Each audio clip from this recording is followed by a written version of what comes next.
वाला सिस्टम। मेरे छोटे भाई ने हंसते हुए 100 गुना छोटा करने वाला सिस्टम चुन लिया, जबकि मेरे पास सिर्फ बचा हुआ सिस्टम रह गया। लेकिन सिर्फ 3 दिन बाद ही बारिश वाली एपोकलिप्स आ गई। सभी लोग अपने अपने घरों में फंस गए और रिसोर्सेज सबसे बड़ी प्रॉब्लम बन गए। मैंने अपने बड़ा करने वाले सिस्टम की मदद से घर में मौजूद थोड़े से सामान को 100 गुना बड़ा किया, बहुत बचत करके इस्तेमाल किया और आखिरकार मैं और मेरा भाई इस मुश्किल समय से बच निकले। लेकिन बारिश खत्म होते ही मेरे छोटे भाई ने मुझे ऊंची बिल्डिंग से नीचे धक्का दे दिया। उसने गुस्से में कहा, अगर तुम मेरा बड़ा करने वाला सिस्टम नहीं छीनते तो मैं इसी सिस्टम से सामान बढ़ाकर लू दीदी और उनके पूरे परिवार को बचा लेता। भैया तुम हर मामले में अच्छे हो, बस बहुत सेल्फिश हो। फिर मुझे दोबारा जिंदगी जीने का मौका मिला। इस बार मेरा छोटा भाई मुझसे पहले बड़ा करने वाला सिस्टम चुन गया। तभी मुझे समझ आ गया कि उसे भी रिबर्थ मिला है। मैं मुस्कुरा दिया। मैंने छोटा करने वाले सिस्टम से 5 साल तक चलने वाला खाना छोटा कर लिया और खुद को भी छोटा कर लिया। इस तरह मैं सबकी नजरों से गायब हो गया। जब मैंने दोबारा आंखें खोली तो मैं उसी दिन वापस पहुंच चुका था जिस दिन हमें सिस्टम चुनना था। सिस्टम बोला, आप दोनों अपना अपना सिस्टम चुनिए। मेरे छोटे भाई ने तुरंत कहा, मुझे बड़ा करने वाला सिस्टम चाहिए। सिस्टम बोला, सिस्टम अब आपके साथ बाइंड हो चुका है। मेरा भाई खुशी से बोला, अब बड़ा करने वाला सिस्टम मेरा है। तभी मुझे पूरी तरह समझ आ गया कि मैं सच में रीबर्थ लेकर उसी दिन वापस आया हूँ जिस दिन हमने सिस्टम चुना था। क्योंकि तुम्हें अपनी लू दीदी मुझसे ज्यादा प्यारी है और अपने उस भाई की भी कोई कदर नहीं जिसने तुम्हारी जान बचाई थी, इसलिए इस बार मैं तुम्हारी बिल्कुल मदद नहीं करूंगा। मैं छोटा करने वाला सिस्टम चुनता हूँ। सिस्टम बोला, ठीक है। सिस्टम बाइंड हो चुका है। मेरा छोटा भाई तुरंत अपने नए सिस्टम को टेस्ट करने लगा। उसने पास रखा एक छोटा कप 100 गुना बड़ा कर दिया। छोटा सा कप देखते ही देखते एक विशाल कप बन गया। वह खुशी से चिल्लाया, ये सच में बड़ा करने वाला सिस्टम है। उसे देखकर मुझे हंसी आ गई। यही वो छोटा भाई था जिसे बचाने के लिए मैंने पिछली जिंदगी में सब कुछ दांव पर लगा दिया था। पिछली जिंदगी में अचानक बारिश वाली एपोकलिप्स आई थी। सभी लोग अपने अपने घरों में फंस गए थे और खाने पीने का सामान बहुत कम था। लेकिन मेरे घर में कुछ डिब्बे इंस्टेंट नूडल्स और ब्रेड के पड़े थे। मैंने बड़ा करने वाले सिस्टम से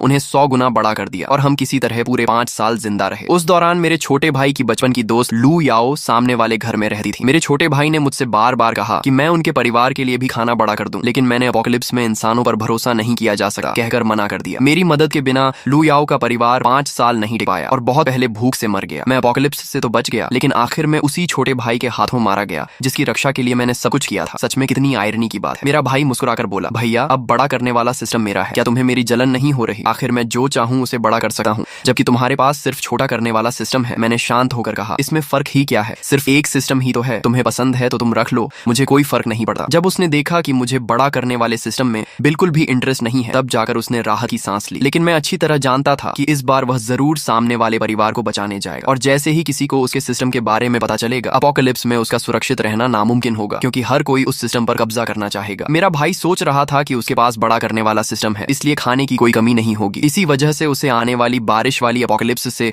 बिल्कुल भी डर नहीं था, बल्कि वह उसका इंतजार कर रहा था ताकि खाने की कमी होने पर वह हीरो बनकर लू याओ और उसके परिवार को बचा सके और लू याओ उससे प्यार करने लगे। मैं हमेशा यही समझता था कि उसे सिर्फ लू याओ पसंद है, लेकिन अब समझ आया कि वह पूरी तरह लव सिक था। मेरा भाई बोला, भैया अगर मैं लू याओ और उसके परिवार को बचा लूं तो क्या वह मुझसे प्यार करने लगेगी? मैंने जवाब दिया, नहीं, बिल्कुल नहीं। वह तुरंत बोला, ऐसा नहीं हो सकता, लू दीदी जरूर मुझसे प्यार करेंगी। फिर उसने पूछा, भैया सच सच बताओ, कहीं तुम्हें भी लू दीदी पसंद तो नहीं? लेकिन तुम उनसे 2 साल बड़े हो, इसलिए उनके बारे में सोचना भी मत। मैंने उसकी बात का कोई जवाब नहीं दिया। मैं सिर्फ अपना मोबाइल निकालकर उन चीजों की ऑनलाइन शॉपिंग करने लगा जिनकी मुझे जरूरत थी, क्योंकि मैं एक बार अपने ही छोटे भाई के हाथों मारा जा चुका था और अब वही गलती दूसरी बार कभी नहीं दोहराने वाला था। तभी मेरा भाई बोला, भैया क्या तुम्हारे पास कुछ पैसे हैं? मुझे कुछ लाख रुपए उधार दे दो, मुझे थोड़ा खाना खरीदना है। मैंने कहा, नहीं, मैंने अभी अभी एक नया फ्रिज खरीदा है और मेरे सारे पैसे खत्म हो चुके हैं। वह हैरानी से बोला, तुमने फ्रिज क्यों खरीदा? मैंने जवाब दिया, क्या हुआ, क्या मैं नया फ्रिज नहीं खरीद सकता? तुम इतना शौक क्यों हो रहे हो? वह जल्दी से बोला, नहीं नहीं, ऐसी बात नहीं है, मैं तो बस क्यूरियस था। फिर उसने पूछा, भैया मुझे याद है कि तुम्हारे कमरे में अभी भी थोड़ा खाना रखा हुआ था। मैंने कहा, वह सब मैं सोसाइटी में रहने वाले अकेले बुजुर्गों को दान कर चुका हूँ। आखिर उनकी जिंदगी भी आसान नहीं थी, लेकिन मुझे बिल्कुल उम्मीद नहीं थी कि दोबारा जिंदगी मिलने के बाद भी मेरा छोटा भाई न सिर्फ अपनी पसंद का बड़ा करने वाला सिस्टम हासिल कर लेगा, बल्कि मेरे आखिरी बचे हुए खाने का सामान भी दूसरों को दे देगा। साफ था कि वह मुझे भूख से मरवाना चाहता था। अगर मुझे रीबर्थ और सिस्टम न मिला होता तो इस बार की बारिश वाली एपोकलिप्स में मेरा बचना बिल्कुल नामुमकिन था। उसके चेहरे पर खिली मुस्कान देकर मेरे मन में उसके लिए नफरत और भी बढ़ गई। मुझे हमेशा लगता था कि मैंने अपने छोटे भाई के लिए हर जिम्मेदारी निभाई है। बचपन में हमारे माता पिता की मौत हो गई थी। बड़े भाई होने के नाते मैंने माँ बाप दोनों की जिम्मेदारी उठाई। मैंने बहुत छोटी उम्र में अपनी पढ़ाई छोड़ दी ताकि मेरा भाई पढ़ सके। उसके नंबर कभी अच्छे नहीं आए, लेकिन मैंने उसे कभी डांटा नहीं। उसके पॉकेट मनी हमेशा उसके हमउम्र बच्चों से कहीं ज्यादा होते थे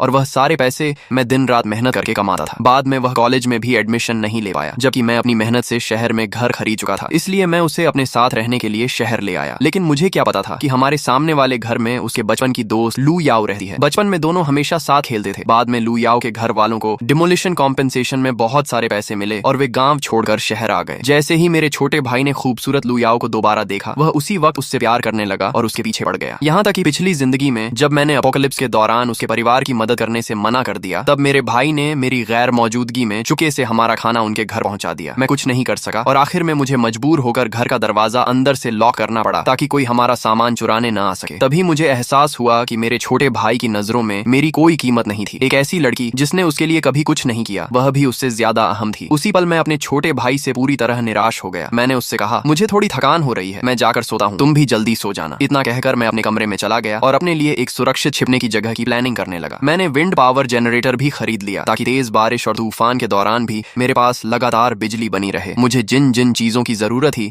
मैं सब पहले ही खरीद चुका था। अब मुझे सिर्फ सही समय का इंतजार करना था। दूसरी तरफ मेरा छोटा भाई अपने बड़े करने वाले सिस्टम पर इतना भरोसा कर रहा था कि उसे किसी बात की चिंता नहीं थी। उसने अपनी पॉकेट मनी से कुछ 100 रुपए का खाना खरीदा और चुपके से अपने कमरे में लॉक कर दिया, जैसे उसे डर हो कि मैं उसका सामान चुरा लूंगा। मैंने फैसला कर लिया कि अब इस घर में बिल्कुल नहीं रहूंगा, क्योंकि अगर मैं यहीं छिपा रहता तो देर सबेर वे मुझे ढूंढ ही लेते। इसलिए मैंने दूसरी जगह चुनी। जब मैं इस घर का रेनोवेशन करवा रहा था, तब मैंने अपनी ही डिजाइन से एक बहुत छोटा सीक्रेट रूम बनवाया था। इस जगह के बारे में मैंने आज तक अपने छोटे भाई को कभी नहीं बताया। वह कमरा सिर्फ एक छोटे टॉयलेट जितना था, लेकिन छोटा होने के बाद मेरे लिए वही सबसे सुरक्षित सेफ हाउस बनने वाला था। उस कमरे का डोर सिर्फ मेरे मोबाइल से कंट्रोल होता था, इसलिए मुझे बिल्कुल डर नहीं था कि मेरा भाई उसे ढूंढ लेगा, और अगर ढूंढ भी लिया तब भी वह उसे खोल नहीं पाएगा। इसके अलावा मैं कई किलोमीटर दूर एक सुनसान जमीन पर गया और अपने छोटे करने वाले सिस्टम से बहुत सारी मिट्टी छोटी करके साथ ले आया, ताकि बाद में उसी मिट्टी और सीड्स की मदद से मैं अपनी सब्जियां खुद उगा सकूं। मैंने कई पेड़ों को भी छोटा करके अपने साथ रख लिया। कुछ ही समय बाद मेरे ऑर्डर किए हुए सारे खाने का सामान, फर्नीचर और बाकी जरूरी चीजें पहुंच गई। उस समय बारिश वाली एपोकलिप्स आने में सिर्फ एक दिन बचा था। मैंने डिलीवरी एड्रेस अपने पुराने गांव वाले घर का रखा था। वह गांव बहुत पहले ही खाली हो चुका था और वहां अब कोई नहीं रहता था। मैंने उस घर में फर्नीचर, इलेक्ट्रिक अप्लायंसेज, खाना और तरह तरह का जरूरी सामान भर दिया। फिर आसपास कोई न होने पर मैंने अपने छोटे करने वाले सिस्टम से उन सभी चीजों को छोटा कर दिया और पहले से तैयार किए गए बॉक्सेस में भर लिया। आखिर में मैंने थोड़ा सोचा और अपने पुराने छोटे घर को भी छोटा करके अपने साथ ले आया। भले ही वह पुराना था, लेकिन थोड़ा रिपेयर करने के बाद आगे चलकर बहुत काम आने वाला था। रात गहरी होने पर मैं सारी चीजें लेकर वापस शहर आया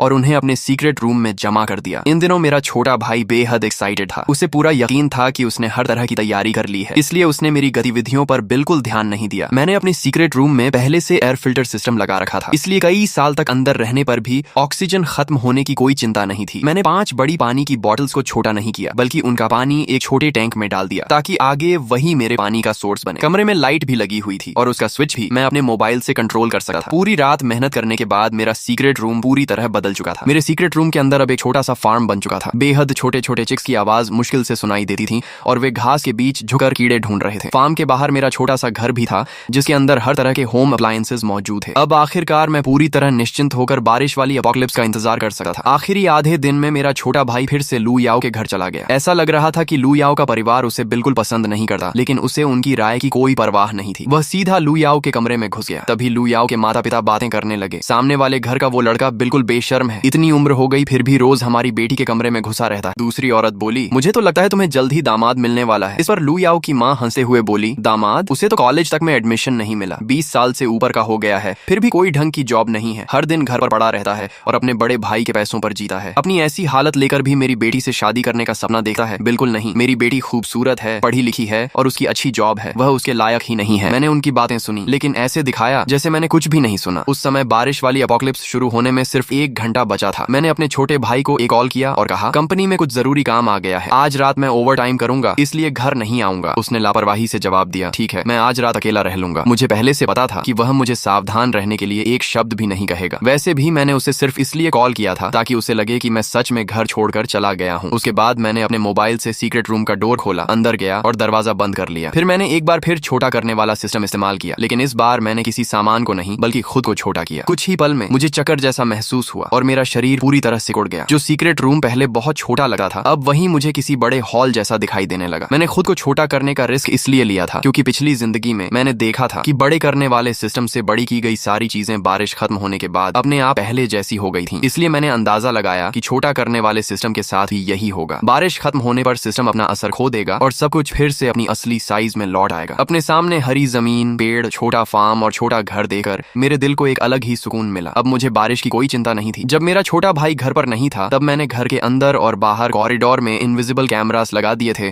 ताकि मैं अपने मोबाइल से घर के अंदर बाहर और बाहर कॉरिडोर में इनविजिबल कैमरास लगा दिए थे ताकि मैं अपने मोबाइल से घर के अंदर बाहर होने वाली हर छोटी बड़ी हरकत देख सकूं। एक्स्ट्रा सेफ्टी के लिए मैंने लू याओ के घर के बाहर भी एक कैमरा लगा दिया। उन कैमरास की क्वालिटी इतनी अच्छी थी कि सिर्फ साफ वीडियो ही नहीं बल्कि हल्की से हल्की आवाज भी साफ सुनाई देती थी। सारी तैयारी पूरी करने के बाद मैंने मोबाइल अपनी पॉकेट में रखा, कंधे पर हो उठाई और अपनी जमीन की तरफ चला गया। मैंने पूरे ध्यान से खेत जोता, फिर उसमें सीड्स बोए, फर्टिलाइजर डाला और पानी दिया। इतने में छोटे छोटे चिक्स मेरे पैरों के पास आकर चोंच मारने लगे। मैंने उन्हें हल्के से हटाया और चिकन फीड का पैकेट खोलकर उन्हें खाना खिलाया। अपने मोबाइल से मुझे पता चला कि बाहर तेज बारिश शुरू हो चुकी है। ये बारिश रुकने वाली नहीं थी। सोशल मीडिया पर लोग लगातार शिकायत कर रहे थे कि इतनी तेज बारिश की वजह से वे काम पर नहीं जा पा रहे हैं। अब मेरा बाहरी दुनिया से संपर्क सिर्फ मेरे मोबाइल, कंप्यूटर और टैबलेट के जरिए ही था। देखते ही देखते कई दिन बीत गए, लेकिन बारिश रुकने का नाम नहीं ले रही थी, बल्कि हालात और भी खराब होते जा रहे थे। शहर में लगातार हो रही बारिश की वजह से ट्रैफिक पूरी तरह ठप हो चुका था और लोगों का आना जाना लगभग नामुमकिन हो गया था। मेरे गायब हो जाने पर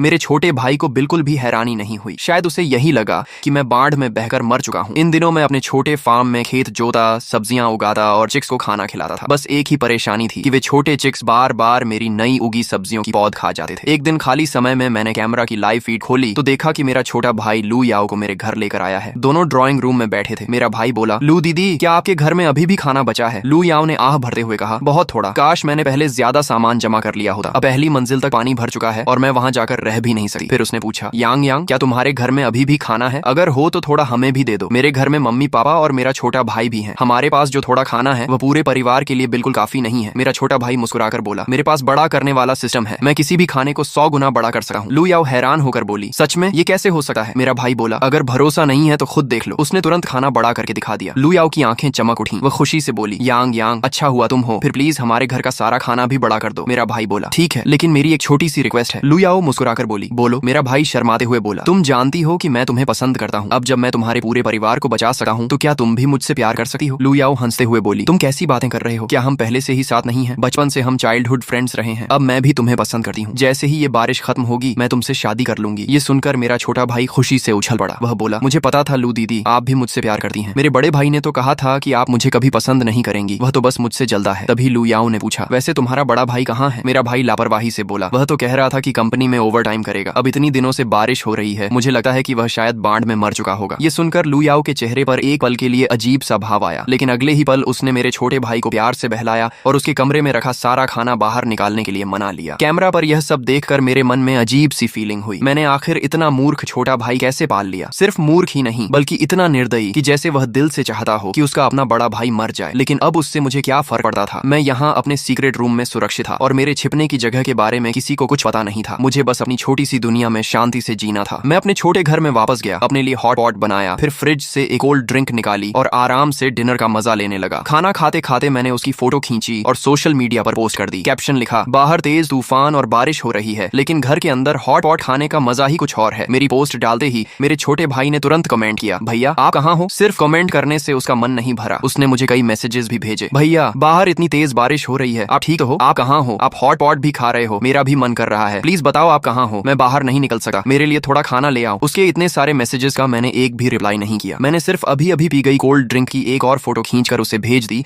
और कैप्शन लिखा, कोल्ड ड्रिंक भी बहुत स्वादिष्ट है और हॉट पॉट भी अभी तक गरम गरम है। ये देखते ही उसने तुरंत मुझे कॉल कर दिया। वह बेचैनी से बोला, भैया आप हॉट पॉट कैसे खा रहे हो? प्लीज मेरे लिए भी थोड़ा ले आओ, मैं कई दिनों से सिर्फ ब्रेड खाकर जी रहा हूँ। मैंने शांत आवाज में कहा, मैं अभी भी कंपनी में हूँ, ये हॉट पॉट कंपनी की तरफ से मिला है। बाहर बारिश इतनी ज्यादा है कि मैं घर वापस नहीं आ सकता, तुम घर में जो भी है वही खा लो। वह तुरंत बोला, नहीं भैया, घर की ब्रेड बिल्कुल अच्छी नहीं लग रही, मेरा भी हॉट पॉट खाने का मन कर रहा है। वह आगे कुछ और कहना चाहता था लेकिन मैंने बिना कुछ बोले कॉल काट दिया। फिर मैंने कैमरा की लाइव फीड खोली और देखा कि मेरा छोटा भाई गुस्से से अपने मोबाइल की तरफ घूर रहा था। उसके चेहरे पर अब उस मासूम और आज्ञाकारी छोटे भाई वाली कोई झलक नहीं बची थी। इतने सालों तक अच्छा बनने का उसका ड्रामा करना सच में आसान नहीं रहा होगा। मैंने आराम से अपना टैबलेट उठाया और ड्रामा देखना शुरू कर दिया। उसमें मैंने पहले से ही सैकड़ों नॉवेल्स, एनिमे और टीवी सीरीज डाउनलोड करके रखी थी ताकि बोरियत के दिनों में मेरा समय आसानी से कट जाए। खाना खाने और आराम करने के बाद मैं अपने बिस्तर पर लेट गया। कुछ देर बाद मैंने यूं ही मोबाइल उठाकर कैमरा ऐप खोली और व्यू बदलकर लू याओ के घर के बाहर लगे कैमरा पर पहुंच गया। अंदर से आवाज आ रही थी, यांग यांग तो कमाल का है, अब हमारे घर में खाने पीने की कोई कमी नहीं रहेगी। सच में हमारे हाथ खजाना लग गया। साफ था कि अब उनके पूरे परिवार को मेरे छोटे भाई के बड़े करने वाले सिस्टम के बारे में पता चल चुका था। मेरा छोटा भाई मुस्कुराकर बोला, आंटी आपकी मदद कर पाना ही मेरी सबसे बड़ी खुशी है। आखिर आगे चलकर हम सब एक ही परिवार बनने वाले हैं। ये सुनते ही कुछ पल के लिए वहां सन्नाटा छा गया। गया। फिर लू याओ के माता पिता तुरंत मुस्कुराकर बोले, बिल्कुल सही कहा, अगर यांग यांग नहीं होता तो हमें इतना सारा खाना कहाँ मिलता। हमारी बेटी का तुम्हारे साथ होना तो तुम्हारी किस्मत है, हमें तो शुरू से ही तुम बहुत अच्छे लगते थे। इतनी तारीफ सुनकर मेरा छोटा भाई खुशी में पूरी तरह बहक गया और उसे कुछ भी समझ नहीं आ रहा था। मैंने ठंडी हंसी हंसते हुए कैमरा बंद कर दिया। लू याओ का परिवार कैसा है ये मैं उनसे कहीं ज्यादा अच्छी तरह जानता था। जब उनके घर को डिमोलिशन कॉम्पेंसेशन में बहुत सारे पैसे मिले थे,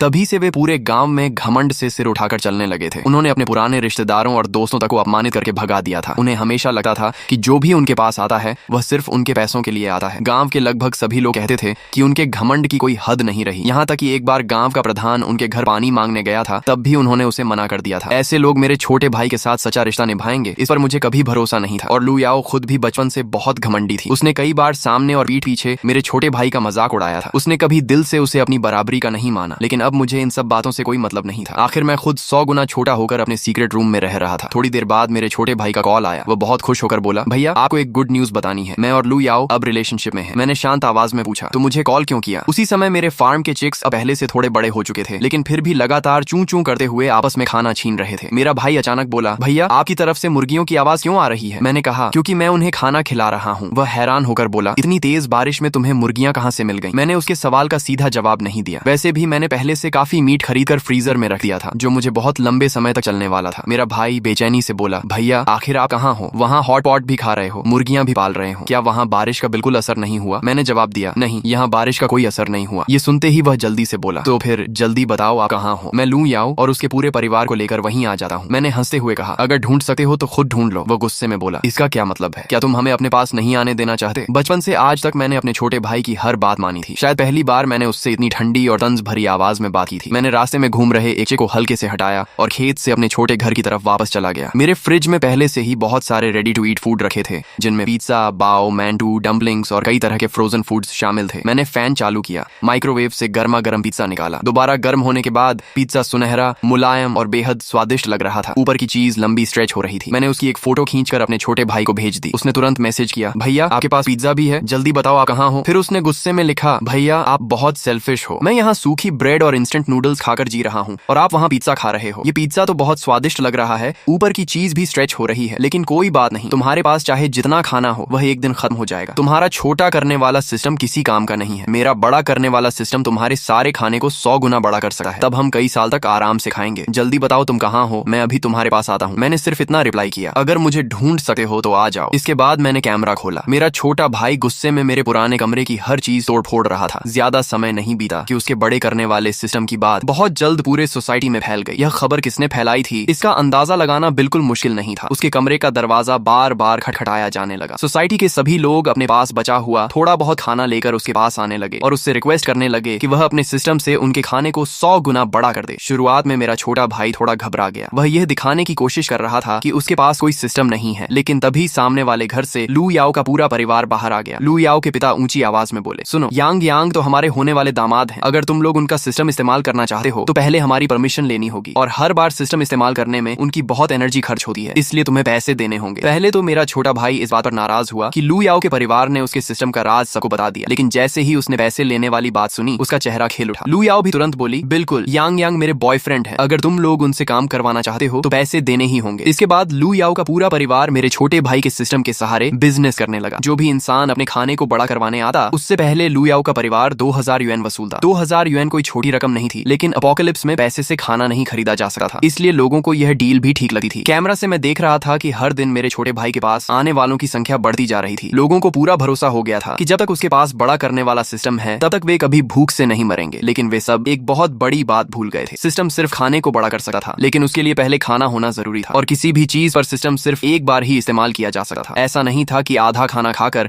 बाकी आधे को फिर से बड़ा कर दिया जाए और उसे अनंत बार बढ़ाते रहे। देखते ही देखते पूरे 3 साल गुजर गए। इन 3 सालों में सोसाइटी का एक भी इंसान भूख से नहीं मरा, क्योंकि सभी लोग मेरे छोटे भाई के सिस्टम पर निर्भर थे। धीरे धीरे सबने सावधानी छोड़ दी और बिना किसी चिंता के खाने पीने में लगे रहे। लेकिन तीसरे साल के आखिर में असली संकट शुरू हुआ। हर घर का खाना लगभग खत्म हो चुका था। अब बड़ा करने के बाद भी खाना सबके लिए काफी नहीं बचता था। रिसोर्सेज बहुत कम हो चुके थे और बड़ा करने वाला सिस्टम अब पहले जैसा फायदेमंद नहीं रहा। सोसाइटी में हर तरफ अफरा तफरी मच गई। लोग खाने के लिए आपस में लड़ने लगे। हर दिन झगड़े और मारपीट होने लगी। इस दौरान मेरा छोटा भाई पूरी तरह लू याओ के घर में जाकर रहने लगा था और खुद को उसी परिवार का हिस्सा मानने लगा था। कैमरा की रिकॉर्डिंग सुनते हुए मुझे पता चला कि लू याओ का परिवार भी समझ चुका था कि अब सिस्टम इस्तेमाल करवाने आने वाले वाले लोग पहले से बहुत कम हो गए हैं, यानी अब इस बिजनेस कमाए जा सके। दूसरी तरफ मेरा छोटा भाई उनके घर में रह रहा था, उनका खाना खा रहा था और उन पर बोझ बन चुका था। इसीलिए पूरे परिवार ने मिलकर उसे घर से निकालने की प्लानिंग बनाई। सबसे पहले लू याओ ने उससे कहा, मैं अब तुमसे प्यार नहीं करती, हम दोनों का ब्रेकअप हो गया। ये सुनते ही मेरा छोटा भाई बुरी तरह टूट गया। वह रोता रहा, गिड़गिड़ाता रहा और उनसे चिपक कर विनती करता रहा, लेकिन लू याओ के पूरे परिवार ने उसे धक्के मारकर घर से बाहर निकाल दिया। अपोकलिप्स में किसी को इस बात से फर्क नहीं पड़ता था कि कौन किससे प्यार करता है। हर इंसान सिर्फ अपने फायदे के बारे में सोच रहा था। मेरा छोटा भाई पूरे दिन उनके घर के बाहर बैठकर रोता और चिल्लाता रहा। एक दिन और एक रात बीतने के बाद वह शर्मिंदा होकर वापस मेरे घर लौटा, लेकिन तब तक लू याओ का परिवार मेरे घर का सारा सामान खाली कर चुका था। मेरे छोटे भाई ने जो खाना जमा किया था वह भी सब उनके घर पहुंच चुका था। अब मेरा घर सिर्फ एक खाली खोल बनकर रह गया था। मेरा छोटा भाई कई बार उनके घर जाकर अपना सामान वापस मांगता रहा, लेकिन बदले में उसे सिर्फ गालियां मिली। किसी ने भी उसे एक दाना तक लौटाने की कोशिश नहीं की। तभी पहली बार उसे सच में डर लगने लगा। और उस समय मैं क्या कर रहा था? मैं अपने छोटे फार्म में आराम से अपनी जिंदगी जी रहा था। भूख लगती तो खेत से ताजी सब्जियां तोड़ता, थोड़ा मीट निकालता और स्वादिष्ट खाना बनाकर खा लेता। अगर खाना बनाने का मन नहीं करता तो फ्रिज से रेडी टू ईट फूड निकालकर जल्दी से गर्म कर लेता। खाली समय में अपने लिए कोल्ड ड्रिंक बना लेता। हर सुबह उठते ही सबसे पहले चिक्स को खाना खिलाता, फिर अपना ब्रेकफास्ट बनाता और उसके बाद अपने फार्म में जाकर वहां उग रही हरी सब्जियां, आलू, बैंगन, टमाटर, मक्का और दूसरी फसलों को देखता। दोपहर में नींद आती तो आराम से सो जाता। उठने के बाद ड्रामा देखता, एनिमे देखता और आराम से खाते पीते दिन बिताता। बस एक ही काम थोड़ा मुश्किल था, मेरे इस छोटे फार्म में कोई कीड़े मकोड़े नहीं थे, इसलिए मुझे अपने हाथों से एक एक फूल और पौधे का पॉलिनेशन करना पड़ता था। 3 साल बीत चुके थे। मेरे लिए ये सारी बातें अब सिर्फ छोटी मोटी प्रॉब्लम्स थी। इतने समय तक मेरी कोई खबर न मिलने के बाद मेरे छोटे भाई ने एक बार फिर हिम्मत करके मुझे कॉल किया। शायद उसे लगा था कि मैं कब का मर चुका हूँ, लेकिन उसकी उम्मीद के उलट मैंने कॉल उठा लिया। वह हैरानी से बोला, भैया आप अभी भी जिंदा हो, बहुत अच्छा हुआ। मुझे लगा था कि बाढ़ ने आपको मार दिया होगा। उस समय मैं आराम से खीरा खा रहा था और टैबलेट पर ड्रामा देख रहा था। मेरे खाने की कुरकुरी आवाज साफ सुनाई दे रही थी। मैंने शांत होकर पूछा, क्यों कॉल किया है? वह तुरंत रोने लगा, भैया आपको नहीं पता लू याओ और उसके परिवार ने मेरे साथ क्या किया। उन्होंने मेरे बड़े करने वाले सिस्टम से खूब पैसे कमाए। अब जब कोई मेरे सिस्टम का इस्तेमाल करने नहीं आता तो उन्होंने मुझे घर से निकाल दिया। लू याओ ने मुझसे शादी का वादा किया था, लेकिन अब उसने मुझसे ब्रेकअप कर लिया। उनका पूरा परिवार सिर्फ अपने फायदे के बारे में सोचता है। उन्होंने मेरी जिंदगी बर्बाद कर दी। अब घर में खाने के लिए कुछ भी नहीं बचा। मैंने बस इतना कहा,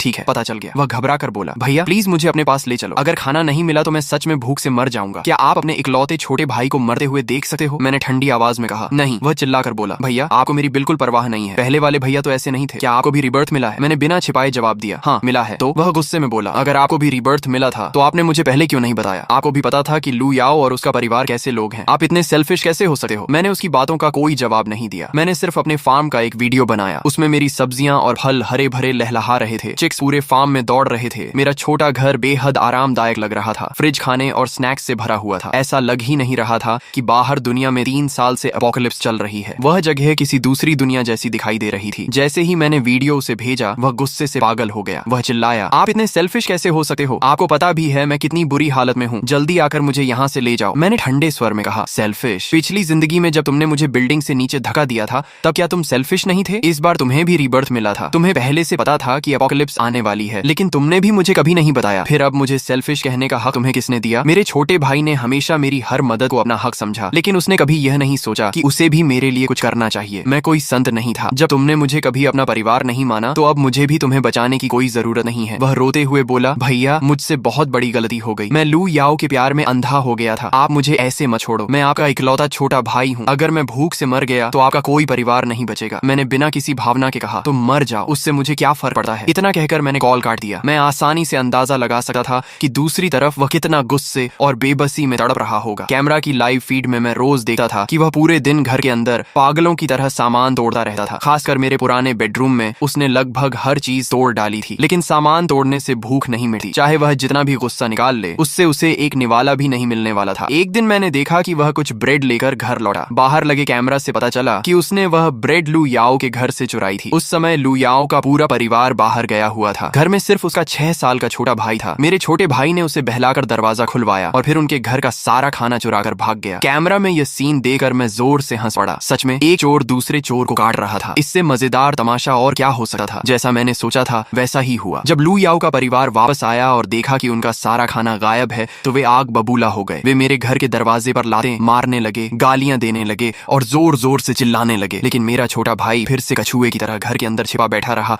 और बाहर निकलने की हिम्मत नहीं हुई। मेरे घर का मेन डोर मैंने रेनोवेशन के समय खास तौर पर सबसे मजबूत वाला लगवाया था, इसलिए लू याओ का परिवार लगातार 3 दिन और 3 रात तक दरवाजा पीटा रहा। लेकिन वे अंदर बैठे मेरे छोटे भाई का कुछ भी नहीं बिगाड़ गाड़ सके। आखिर में लू याओ दरवाजे के बाहर खड़ी होकर बोली, यांग यांग, मुझसे गलती हो गई, मैंने गुस्से में तुम्हारे साथ गलत किया, अब जिद मत करो, हमारा खाना वापस कर दो, फिर हम दोनों दोबारा साथ हो जाएंगे। लू याओ दरवाजे के बाहर खड़ी होकर लगातार कहती रही, ठीक है, पहले मैंने जो कुछ भी कहा था वह सब गुस्से में कहा था, सच तो ये है कि मैं आज भी तुमसे प्यार करती हूँ, हमने तो शादी करने का वादा भी किया था, क्या तुम्हें याद नहीं? दरवाजे की दूसरी तरफ मेरा छोटा भाई उसकी मीठी मीठी बातें सुन रहा था। शुरुआत में वह खुद को रोकता रहा, लेकिन लगातार 2 दिनों तक लू याओ उससे माफी मांगती रही और बार बार वादा करती रही कि आगे से वह कभी उसके साथ ऐसा बुरा व्यवहार नहीं करेगी। आखिरकार मेरा छोटा भाई दरवाजे के हैंडल पर हाथ रखकर मुस्कुराने लगा। उसके चेहरे की खुशी देखकर मुझे समझ आ गया कि वह फिर से उसकी बातों में आ चुका है। आगे जो हुआ वह देखने लायक भी नहीं था। जैसे ही उसने दरवाजा खोला, बाहर पहले से छिपे लू याओ के छोटे भाई ने किसी भारी चीज से उसके सिर पर जोरदार वार कर दिया। मेरा छोटा भाई दर्द से जमीन पर गिर पड़ा और अपना सिर पकड़कर तड़पता रहा। उसकी आंखों के सामने ही लू याओ का पूरा परिवार घर के अंदर घुस गया और बचा हुआ सारा खाना दोबारा उठाकर अपने घर ले गया। जाते जाते लू याओ के पिता ने उसके सिर पर एक जोरदार लात मारी